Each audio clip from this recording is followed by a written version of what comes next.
This cannot be right. You are... Platinum VIP? Yeah, surprised me too, honestly. I want to be clear about something before I tell you this story. I am not important.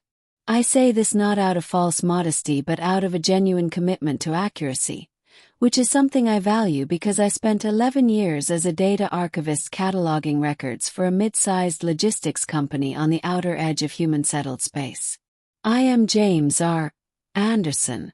I am 38 years old.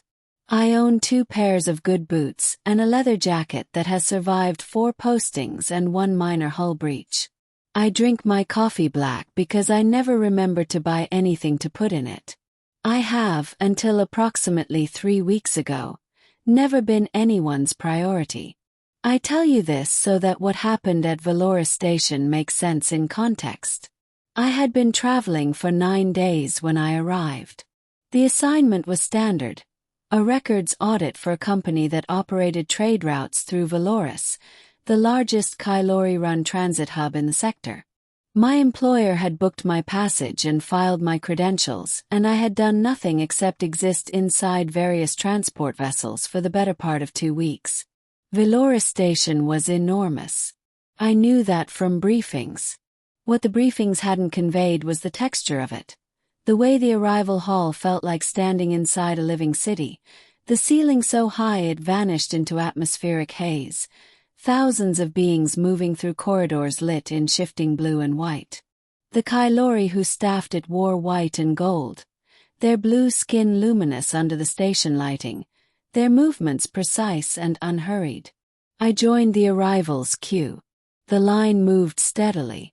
I watched the people ahead of me hand over credentials, get scanned, get waved through. Standard. Efficient. The Kylori officer at my designated window was young, or seemed young, it was hard to tell with Kylori, with short dark braids pinned up with gold pieces and eyes the color of deep water.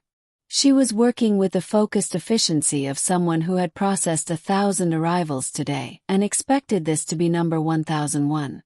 I reached the window. "Credentials," she said, not looking up. I slid my ID chip across the desk. She picked it up, inserted it into the scanner, looked at her screen, and stopped. I watched it happen in real time, watched the professional neutrality on her face go through a series of expressions she clearly hadn't intended to show. First a slight frown, then a blink. Then she leaned forward, closer to the screen, as if proximity would change what it said. Then she actually looked at me for the first time, a full direct assessment, then looked back at the screen, then back at me. "This," she said carefully, "cannot be right. Is there a problem?" "Yes." "You are," she stopped. Started again. "The system is reading your credentials as..." Another stop. She turned and said something in rapid Kylori to the officer at the next window, who came over, looked at the screen, and went very still. I was beginning to feel that specific anxiety of a person who doesn't know what rule they've broken.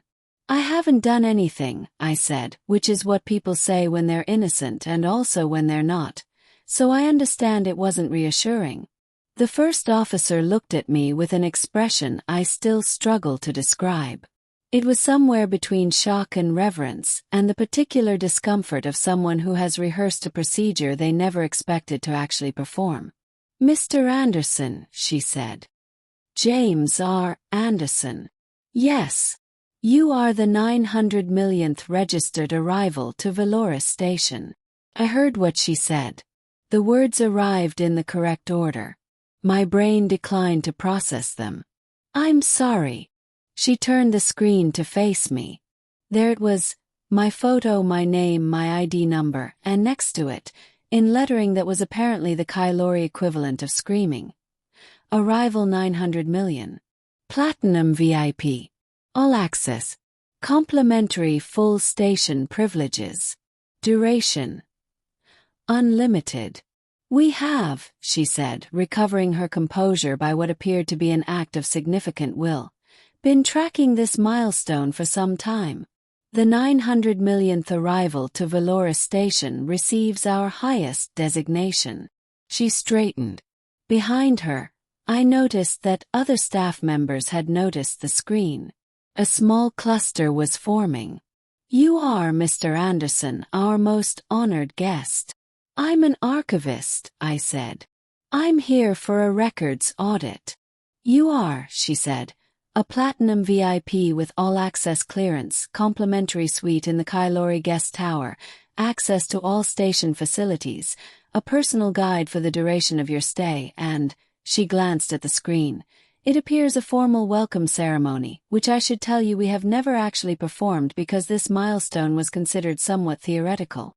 Behind her, someone had activated the ceiling confetti. I don't know who decided confetti was the right protocol for this situation, but there it was, colorful and falling and entirely at odds with my general understanding of what this trip was going to be. She reached under the desk and produced a small platinum card that looked like it had been kept somewhere waiting for exactly this moment. She held it out. "Took it. Your name will be recorded in Veloris Station's permanent historical archive," she said. "In 4 languages. I'm a data archivist," I said again a little helplessly. Something moved in her expression.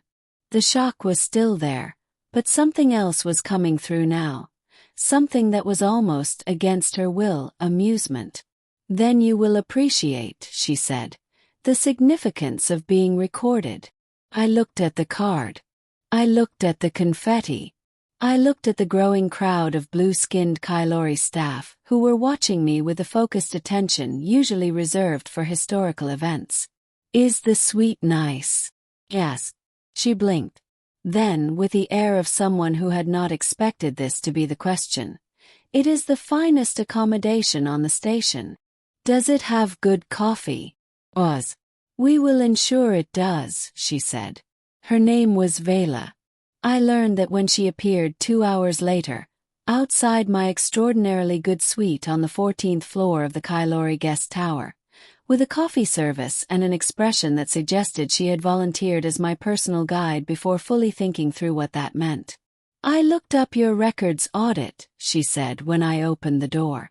"Thorough," I said. "It is a very small audit," she said. "It will take you perhaps 2 days." "Probably," I agreed. "Your platinum VIP status," she said carefully, "is